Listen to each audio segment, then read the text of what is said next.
Heroes of German Riesling allow us to talk to some of the greatest producers in the category. And I'm very honored to have on our Zoom right now Maximin von Schubert with Maxim Grünhauser. Good morning, good evening to you in Germany. How are things? Good, actually. We in our agricultural year, we just had summer holidays, 3 weeks, so we're quite happy. And but when you come back after 3 weeks, then you see what you have to do in the winery. So there's a lot of things to do, but it's a happy time coming up. And we're in the Mosel speaking with you now. Is that where you're sitting at this time? Yeah, we are actually in Ruhr. So it used to be the area used to be called Mosel-Saar-Ruhr, and now they quitted some years Ruhr and Saar, the most exciting areas of Mosel-Saar-Ruhr. So now it's called Mosel, but it's and the idea was that it's a shorter term and easier to learn for everybody. And you guys have been around for how long? Since when was the brand established? Um, we are longer there than we know, or than we can prove at least. In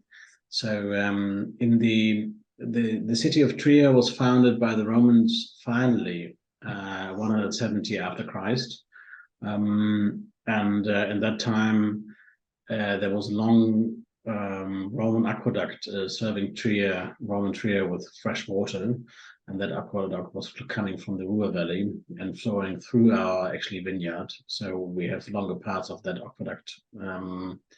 It starts that we can prove it 600 after Christ, but we have very solid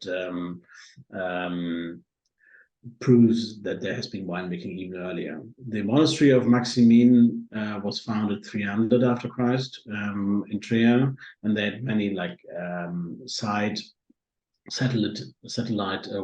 winemaking stations, and one was Maximin Grünhaus. So we have here 1,500 years, and my family is only a tenth of that. So it brings it to the right dimension. So we are here nearly 150 years in my family, but the history is much longer than my family is there. And so is there a particular generation that you're representing? I'm not sure if that's you said your family's been there 150 years. Was that through a financial transaction or inheritance, or how did that come to play? Actually, Napoleon was the biggest game changer in our area. So he basically stole everything from the Catholic Church and sold it, which was called secularization, 1807 to 1811, around that area. And then there was a pre-owner who bought it actually on an auction in Paris. And at that time, that's why it's sometimes a bit complicated, because Napoleon also stole old documents, old libraries from that area and brought it to Paris. And then there was a pre-owner, 2 generations, and then 1881, my great grandfather bought it. So I'm the 6th generation now here for my family. Amazing. And this is the winery or the home? That used to be the monastery, and then was reconstructed as a castle, because you needed to have a knight's right in order to have the voting rights 150 years ago, and that's why it was reformed as a castle with all that. This looks like a total look at the estate. And how many acres are you responsible for? Or the very unique situation we have, and that's only 3 times in Germany, as I learned, is that we have that complete monopole. So everything you see on the picture belongs to the estate. It's 34 hectares, 70 hectares of agriculture, and another 140 of forest. So the wine that we're tasting today has a designation of superior. Can you get into that a little bit for us? Basically, 20 years ago, the VDP started the GG. And I think there was a time where the big icon wines mostly, I think, being brought up by the Tuscans and the Super Tuscans, and there was a time of that icon wine topic. At least that's what I saw. And we always had a Auslese Trocken and Auslese Halbtrocken and Auslese Sweet or fruity. And in that time, my father actually said, "What is the icon wine for the area?" And looking back 20 years ago, or probably 15 years ago, it was not as ripe. So climate change was not kicking in that fast. We already saw from 89, 1991 that there was something changing the climate, but it was not that much.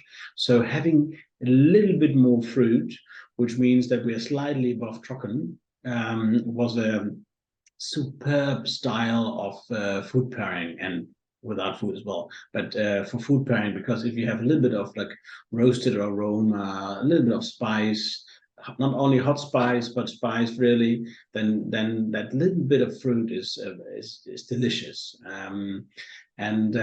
So he was looking for a name, and as I said, the winery was from the monastery St. Maximin, and they had lots of satellite wineries around Trier.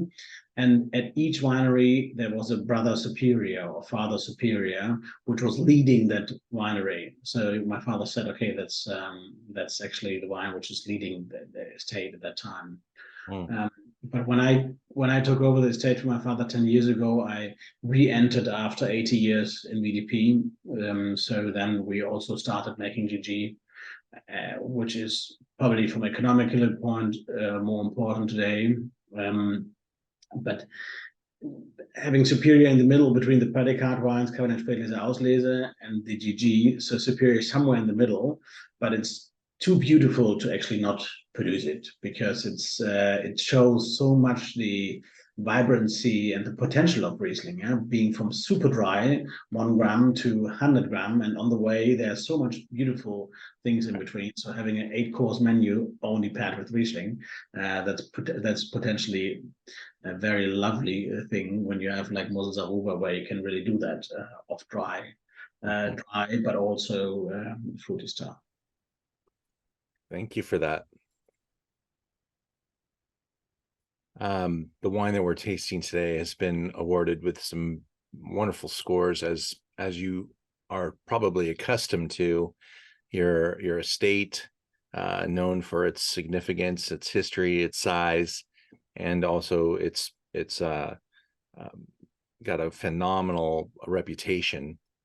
And it looks like we're in the cellars here. Is this a nice accurate look at your caves?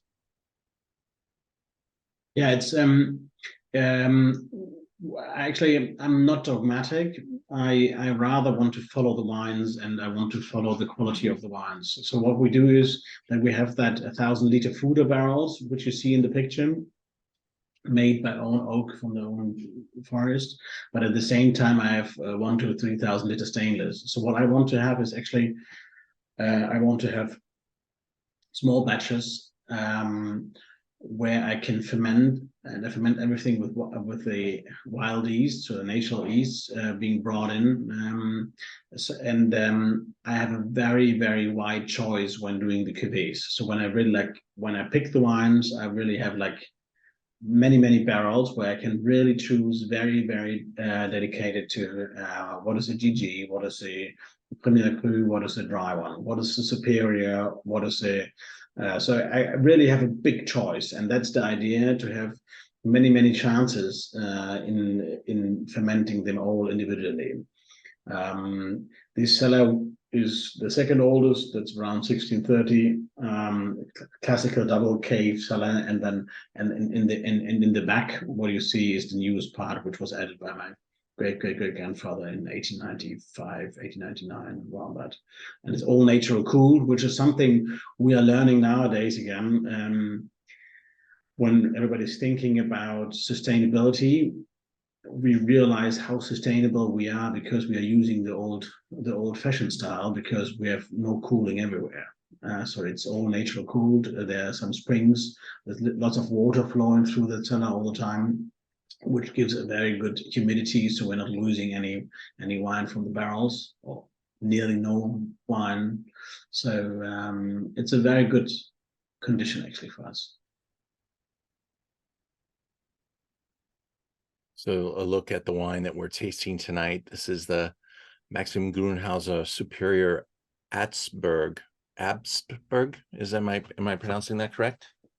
Abtsberg, yeah. Abt is the abbey. So it was all about drinking hierarchy at that time. So you had Bruderberg, which is the brother of the monk, Herrenberg, which is the choir master, and Abtsberg, which is the abbot. So when you look in the Middle Age, or even earlier, around that 1600, 600, 800, 900, 1000, then it was a quite cool climate, which means that you had a very high acidity and you had lots of off vintages, something you don't experience these days anymore, that you have really off vintages. But at that time, you probably had 5% alcohol and lots of acidity. So it was crucial to have a very ripe wine at that time. And what do you prefer to drink this wine with? The good thing is this wine gives you tons of possibilities. So when you go for fish, probably which is pan fried, that little bit of crispy fried roasted aroma works very well with a little bit of fruit, and probably this acidity is balancing it out. You could also do it with a slightly yeah, sometimes it's crazy. It's very good for some barbecue as well, because when you have a barbecue, then you have the spiciness again of that roasted aroma, and at the same time you have the acidity, which is really like taking the fat and the meat probably, and you have hot spices. You have like rather potato things, soups. So there are many possibilities actually to share that or to compare that one. So it's multi-dimensional, I would say. Yeah, it's been fun to taste this wine with others, and we're going to taste it now with our group. So thank you very much, Maxim. Pleasure to meet you. I look forward to seeing you in Germany. Yeah, you're welcome. All the Have, best. have a great day, sir. Thank you for your time. And thank you, sir. Talk to you later. Okay. Thank you. Bye bye.